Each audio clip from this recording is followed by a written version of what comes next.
And that's why I want to do the slap fighting. Got dude, no, come on. Slap fighting. Why? Why? So you're allowed to chase YouTube followers, but I'm not? Okay, but I'm just thinking like why get slapped for free? Like you're giving him a free shot too. I should have slapped Budka. I see a man that looks like he's at full health. You know, he jumps out of the truck in the shuttle and he's fresh as a daisy.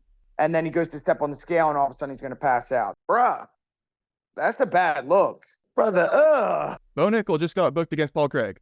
Come on, dog. Aren't you a journalist? Dude, I saw some. I got to do your job for you? You want me to do the interview? I'll do the interview. Bro, I feel like you just broke news. We'll see. Dude, honestly, give me that fight again.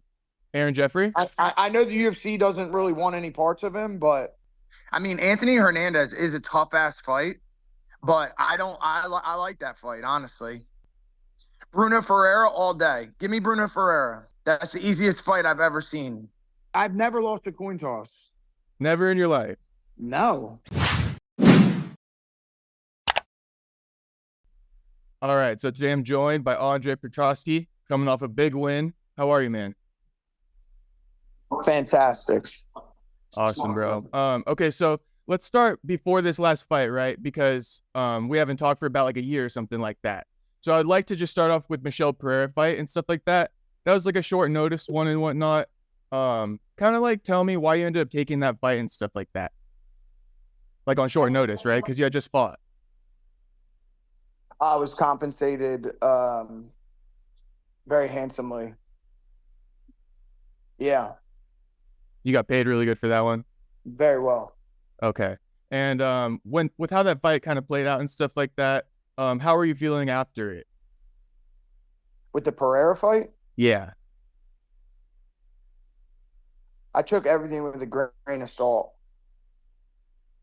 As in like it didn't matter? I would love to fight Pereira. If they offered me Pereira for tomorrow, I would fight Pereira tomorrow. I just think that I mean, I don't want to sit here and make excuses, but you know, everything surrounding that week. It was 6 days notice. I was literally on the other side of the world, so we had to fly 28 hours to Vegas. And when I got to Vegas on Monday, I was 23 and a half pounds over for Friday. So I had one of the hardest weight cuts of my life. But I mean, it is what it is. Like all the circumstances surrounding that fight were difficult. They were definitely stacked against me. But I also made a lot of mistakes too along the way. Like, I fucked up the sleeping. We didn't sleep just because we were coming from such a different time zone. And yeah, it is what it is, man. You don't hear me complaining, but that's the circumstances surrounding that. Okay, got you. And I mean, that was a tough fight, so I'm sure you also gained some experience from facing like a tough opponent like that, you know, regardless of the result and everything, the quick weight cut and all that. Do you feel like you became a better fighter out of that all? I think I have a better understanding of like I'd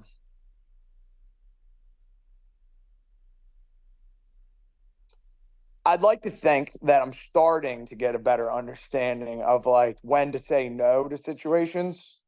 Not that I regret saying no to it, but at least now I know that like how significant like flying across the world and cutting that much weight is.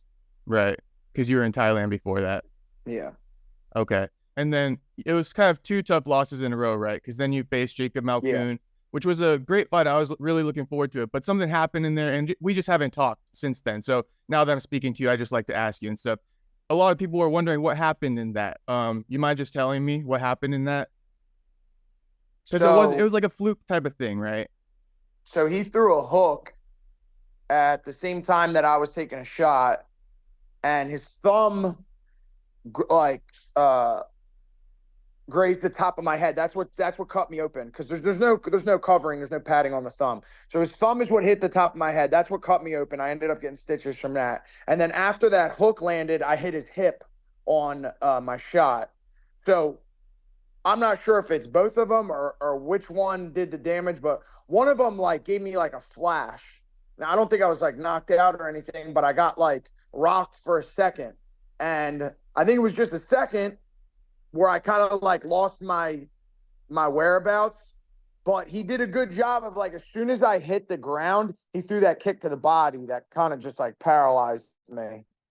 So I think like the Malkoun fight, like, definitely stung way more than Pereira because, I trained hard for the Malkoun fight. Like, I felt the best I ever felt going into that fight. Like, I had a full training camp. I was beating him. I was up 2 rounds-0. I was probably going to win that second round. So that one stung a little bit more than the Pereira fight. Yeah, I got you. And then with the 2 losses in a row, I believe like you were talking about how you started thinking about like, is this going to be my last one if I lose a third one and stuff like that? So then you got the Josh Fremd fight. And what was your mindset going into that one? Were you like extra motivated? Were you carrying like a little pressure and stuff like that? Because you ended up winning that one dominantly. Yeah, absolutely. Certainly was feeling the pressure a little bit as far as like, but it's you can't drop 3 losses in a row in this sport, in this promotion. This is, the greatest promotion in the world for mixed martial arts. So dropping 3 losses is not a good spot to be in. So I knew that was kind of, I don't want to say do or die, but those are the thoughts that were going in through my head. Okay. And with some of like the better understanding you had gotten like from some of those losses too, did you take that into the Josh Fremd fight and feel like you had evolved a little bit? Yeah. Yeah. I mean, I knew that I had a significant advantage over Josh on the ground. And I knew that I needed to exploit that.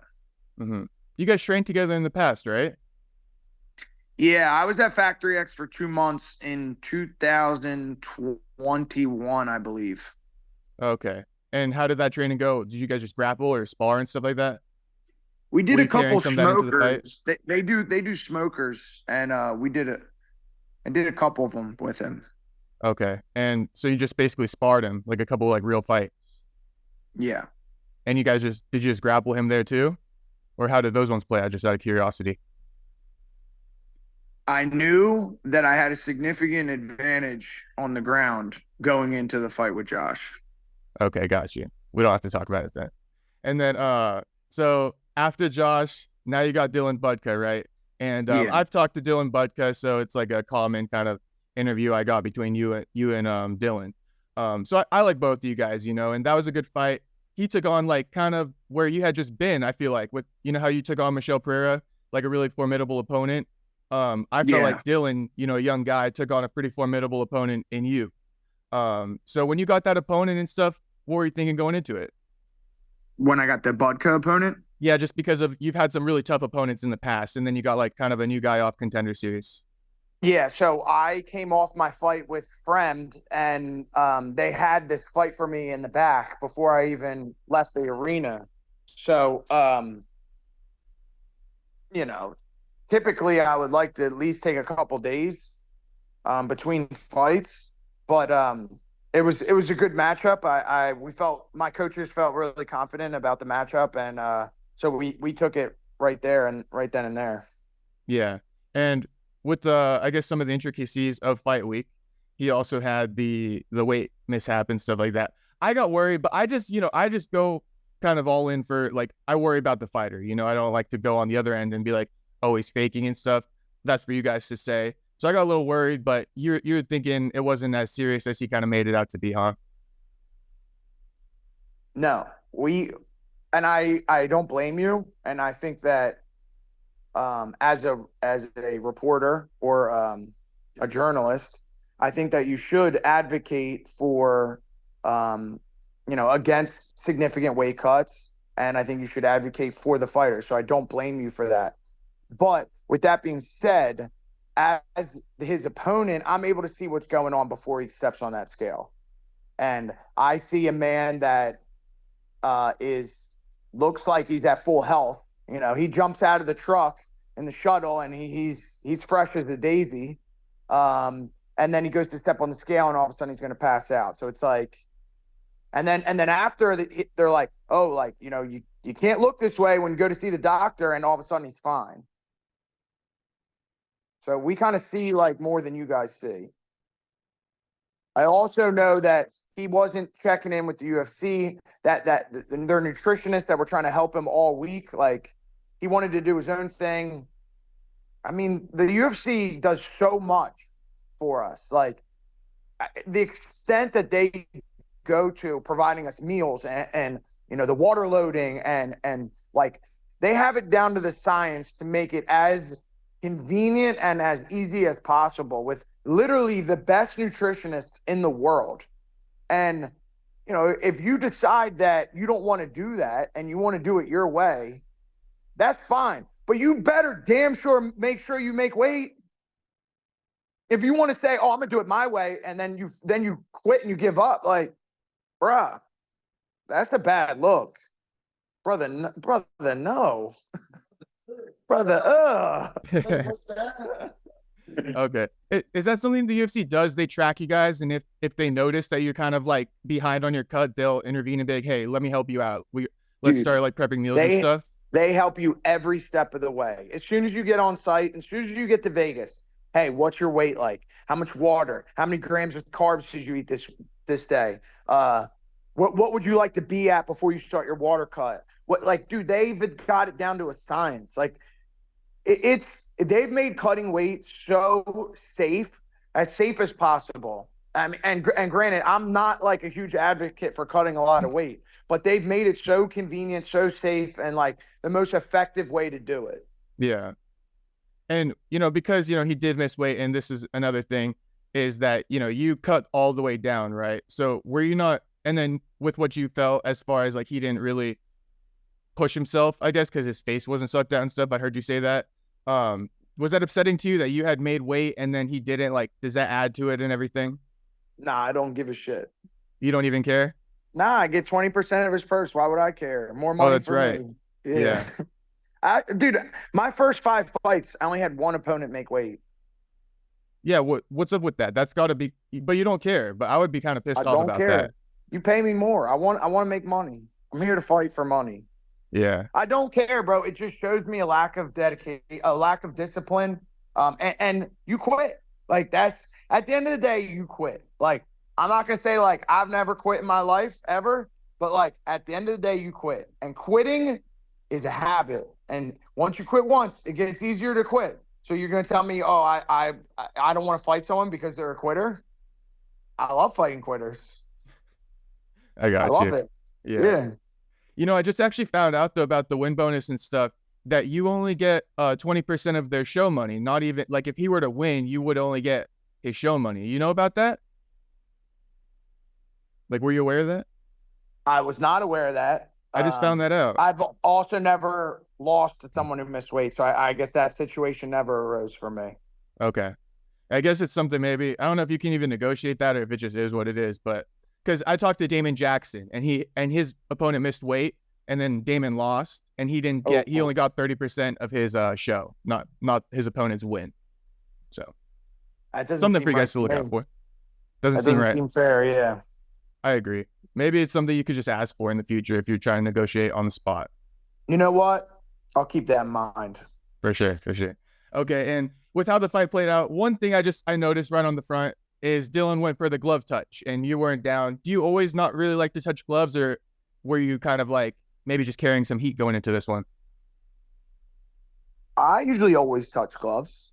That was a decision my coaches made based on his previous fights. I can't tell you the exact fight, but I know he has like faked the glove touch and went in for a shot or a right hand before. Oh, okay. That's why I also saw you kind of like backing out. Like you wanted that space also when he went for the glove touch. You kind of like circled around. In the first. Right. First. Yeah. And that was kind of just in case he had any like tricks up his sleeve there. Yeah.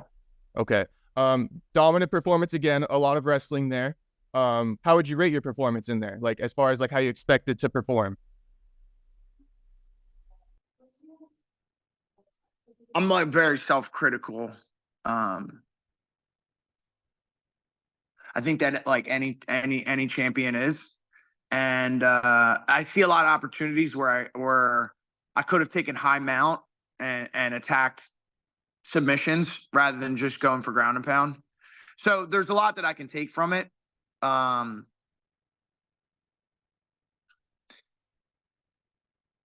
But like a very, very dominant victory. Like I've completely dominated him. I think I won the striking exchanges.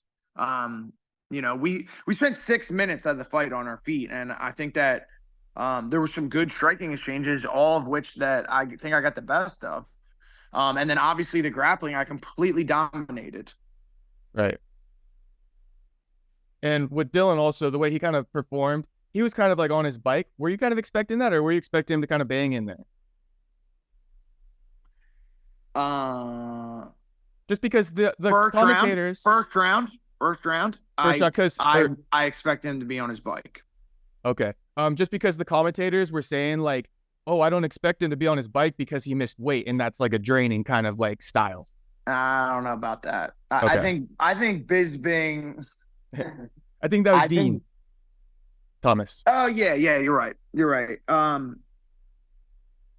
Yeah, I mean, I guess, a lot of foot movement can be tiring. A lot of footwork can be tiring. Like I said, though, I don't think he was really drained. The face that I saw on the scale wasn't someone that I'd be like, oh, this guy's really sucked out. Like, I better fucking put it on him.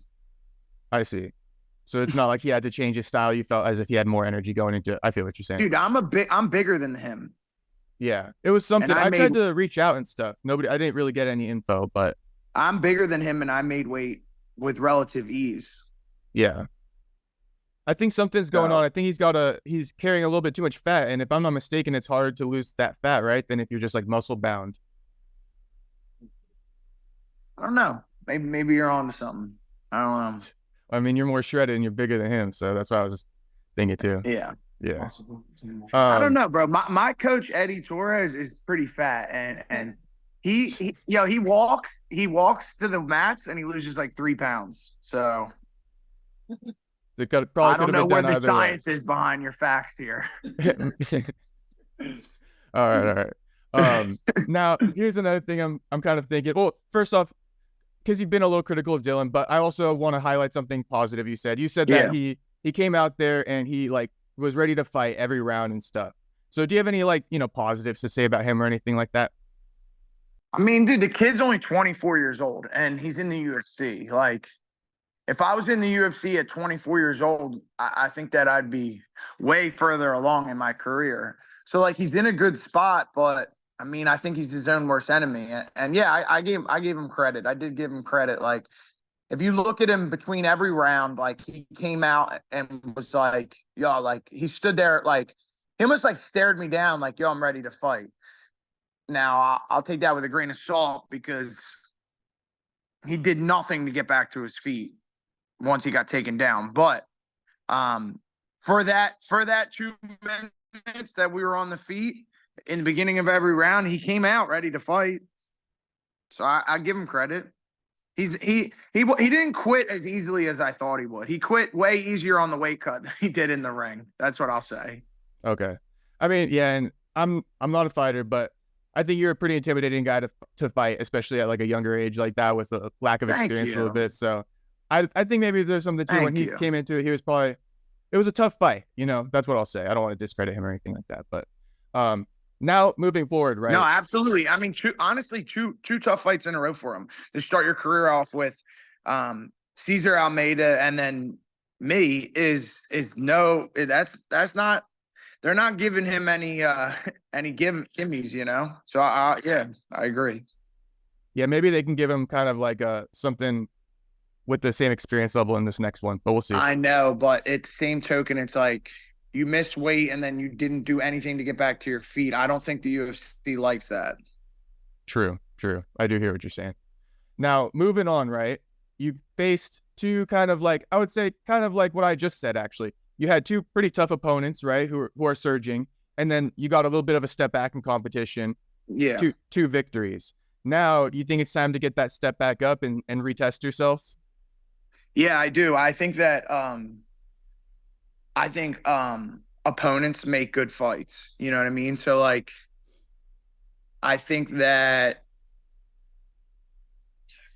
if I fight the right opponent, that opponent's going to fight his ass off to get back to his feet.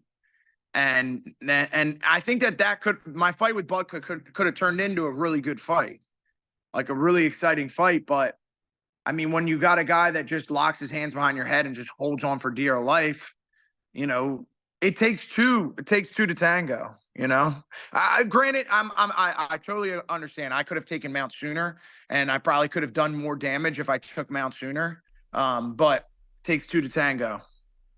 Right, because if he's advancing, that gives you chances to start advancing too. But if he kind of stays in a stale position, it's hard for you to advance. Yeah, and I think that the guys in the top 20 are going to be fighting tooth and nail to get back to their feet, and we're going to have some good exchanges. Yeah. Now, obviously, you've called out Bo Nickel in the past. I'm not going to even make you call him out. I'm just want to ask you, like, is that something your eye is set on right now, or are you looking for like strikers and stuff? Kind of like, what kind of opponent are you looking at in the top 20, top 15? Whoever the UFC offers. Just whoever they give you? You have any names at all? Alex Pereira. That's who I want. Okay. Now, yeah, no, I want to fight. I want to be UFC champion. That's what I want to do. Yeah. Right. And just to give it a devil's advocate, I'll accept what you said, right? But just to share some of the thought, Daniel Cormier, he says that he hates it, right? When you guys say that you'll take whoever you want, because he feels like you can navigate your career. You know what I'm saying? So I'm not even saying call out an opponent right now for me, but like maybe, I don't know, if you tell your manager something, that's what Daniel Cormier says. Like he doesn't like it if you don't make a call out, because he feels like you're leaving it up to chance, like who you're going to fight. I've made the same call. I've made my call out. The Bo Nickel. 75 times, and he doesn't want to fight me. I mean, he doesn't have an opponent right now, does he? And yes, he just got booked against Paul Craig. Oh, Bo Nickel just got booked against Paul Craig. Come on, dog. Aren't you a journalist? Dude, I saw am I got to do your job for you? You want me to do the interview? I'll do the interview. Bro, I feel like you just broke news. We'll see. But I saw something about Paul Craig is fighting like, oh no, that might have been some fake news shit. I'll look it up. Bo Nickel's fighting Paul Craig. They announced it today. Okay, I missed it. I was preparing and I knew that was coming because Pyfer has been calling out Paul Craig every day, and Paul Craig said yes, and they never wanted to make the matchup. They wanted to save Paul Craig for Bo Nickel. Okay. All right. So then you can't get Bo Nickel, so you're just gonna maybe somebody top 15. What do you say? Will you accept the top 20 if they throw that your way? Yeah, of course. There's a couple. You want to throw any out there? Who else we got? Let's see here. Pull it up too.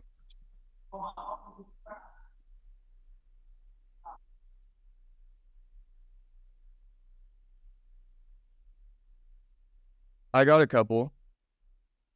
Paulo Costa, Andre Muniz.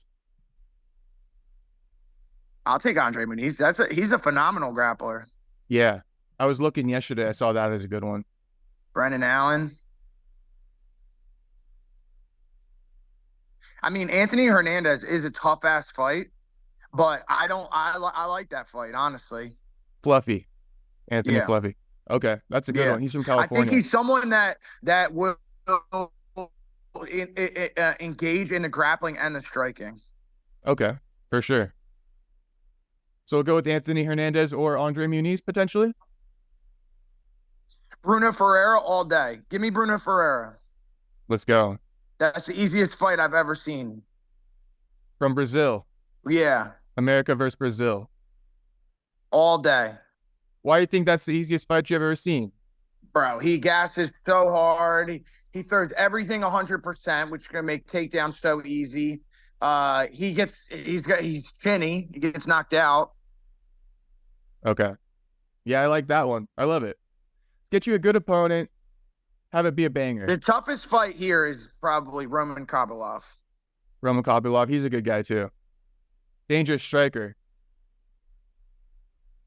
That's a good test always, right? He can do it all, though. He can do it all. You saw how he beat Almeida.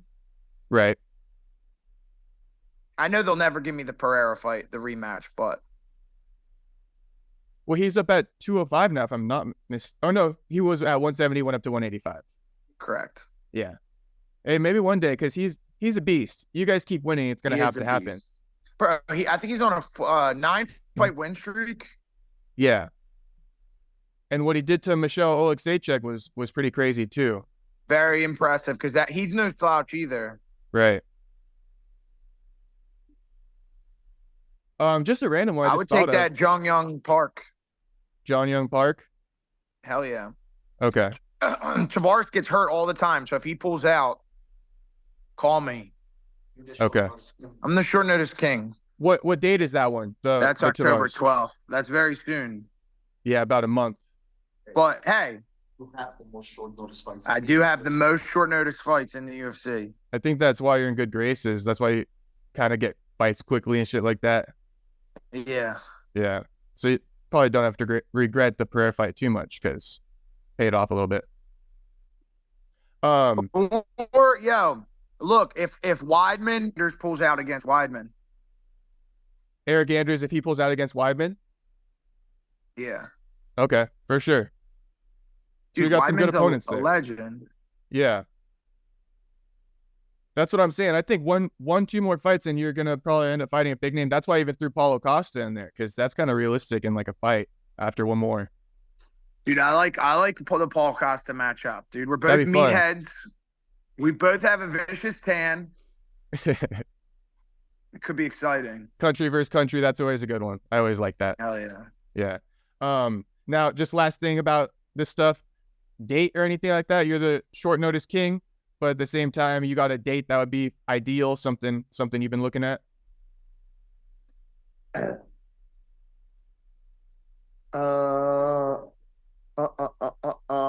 November.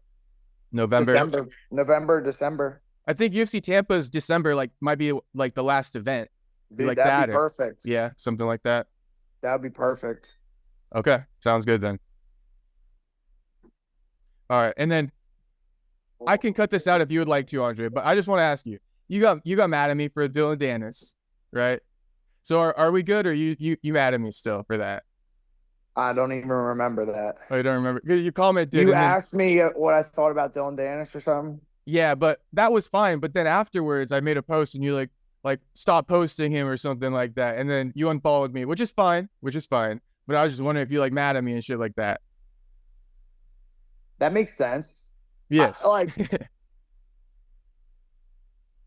I don't want to see shit about a guy that doesn't fight. You know what I mean? So maybe that I get it. Like from your perspective, you're trying to appeal to maybe the YouTube audience and get more followers. So from your perspective, I get that. But from my perspective, I don't care about that stuff. So I don't want to see that. Right. And you can protect your energy. That's all good with me. I just want to make sure I can hit you up for interviews and shit like that. We're cool and stuff. Of course. Okay, of course. For sure. Yeah. Because I've been supporting you since the beginning. So that's why I just want to make sure. I've been with you for a while. Yeah. I mean, I would be a fan of Dylan Dennis if he fought. Yeah. But he doesn't fight. So why do I give a shit? Right. I did like his rolling knee bar he hit in the one Bellator fight. Yeah. He's shown flashes of brilliance, I feel like, with those two. Yeah, once every 5 years. I agree. Yeah, we'll see though. Now it's just pathetic. Right. We'll leave that out there though. I don't bother with Dylan Dennis with you. Right. You want me to cut that part out, or is it okay if I leave it? What do you think? Bro, I don't give a shit. Whatever you feel like doing. All right, sounds good. We'll leave it in there then. I'm sure people will enjoy unless he wants to grapple for Fury. I would love to see it, but who knows? He talks a lot and nothing ever happens. So yeah, I don't want to get a matchup and then him pull out last minute. Yeah. By the way, can I say this one? Yeah. Joe Rogan, right? He kind of told Khalil Roundtree right before he got the Alex Pereira fight. He was like, "Hey, because Roundtree was thinking he's gonna have some time off." Yeah. No, if Khalil wants to do grappling, I would definitely. We could do Fury grappling. We do that karate combat, whatever he wants to do, and we could do no leg locks. You don't have to worry about getting hurt. I was gonna say if you do grappling, just probably do no leg locks, right? Whatever he wants, bro. No leg locks, no wrist locks. I don't give a shit. Okay. No neck cranks. Because I was gonna say Joe talked him out of it. Joe was like, "You need to stay focused on fighting." So I was gonna say too, you ever get scared about grappling and suffering an injury and stuff? You just want to focus straight up on fighting, or what do you think of that aspect? Or do you gain skills kind of competing in grappling scene too? Yeah, you definitely gain skills. Anytime you focus, there's the science behind specialization is there. Like the research is like if you focus on one area of martial arts a little bit more heavily than the other ones for a period of time, like you get better at that.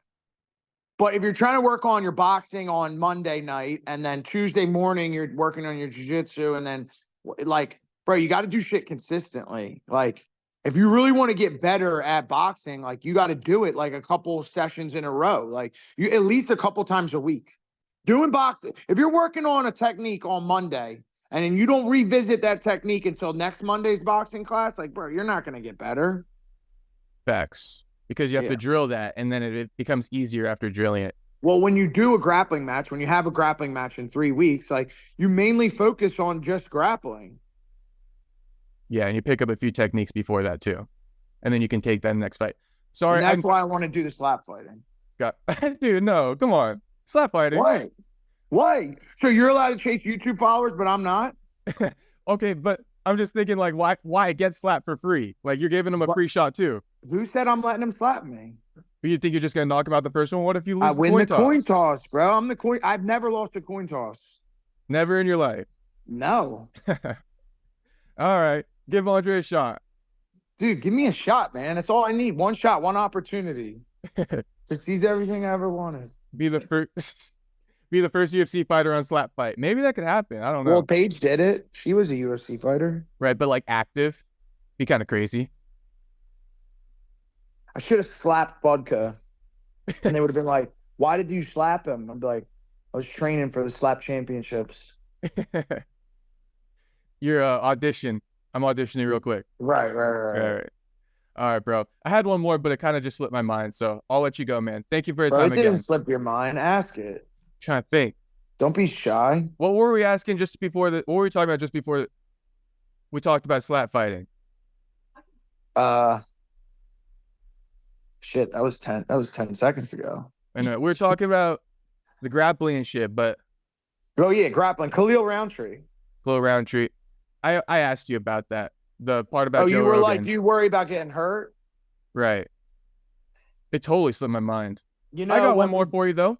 When I grappled Renee Souza, he was a good leg locker, and we're not allowed heel hooks in Fury, but he got a straight ankle lock, and I cleared the knee. My knee was clear, but he went belly down, and I feel like when I think back on it, I feel like I still could have got out of it.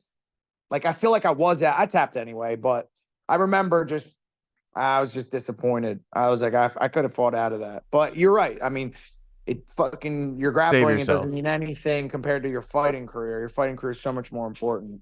Yeah, no, for sure. Hey, okay, I'll give you one more just because you told me not to be shy. I found it kind of just like coincidental. Common opponent, you and AJ fought before, and then you guys fought on the same night this past Saturday. Both got some victories. Did you happen to see his fight at all or hear about his win? Aaron Jeffery? Aaron Jeffery, yeah. Oh, yeah. I was like, AJ. I did see that he won. I saw that he won, and that's a good win for him against Lima. That's a good win. Lima's no slouch. Yeah, dude. Honestly, give me that fight again. Aaron Jeffery. I know the UFC doesn't really want any parts of him, but that's one I really would love to get back. That was a part of my career where I was like super young, super green. I had no understanding of how to manage a fight. I just went balls to the wall, and I completely dismantled him for 7 minutes and then just fucking fell apart. I believe it was the clinch that he got you in, right? He threw an elbow. He threw an elbow that cut me open. That's the first time I was ever cut in a fight. I remember like I had like the warm feeling that ran down my face. I was like, oh, that feels weird. And yeah, and then he threw a knee. I went to shell up after he cut me, and he threw a knee to the body, and I went down, and they stopped it. Yeah, He's got a nasty clinch, though. I would say he's probably got one of the best clinches in MMA. He looked good against Rex Harris. That was before he got in the UFC. Yeah, CFFC. Dude, I'm down. Fuck it. Sign it up. Hey, because like you said, the UFC didn't seem to want any more parts of him. They gave him the 2 shots on Contender Series. But hey, a rematch between you two in the UFC. I don't know how many fights he's got left. I'll ask him. But that sounds kind of fun. I'll ask him. All right, bro. Hey, I like that. We'll end it like that then. All right, let me know. All right. Thanks, Andre. Appreciate the time, and congratulations again. Later. Later, bro.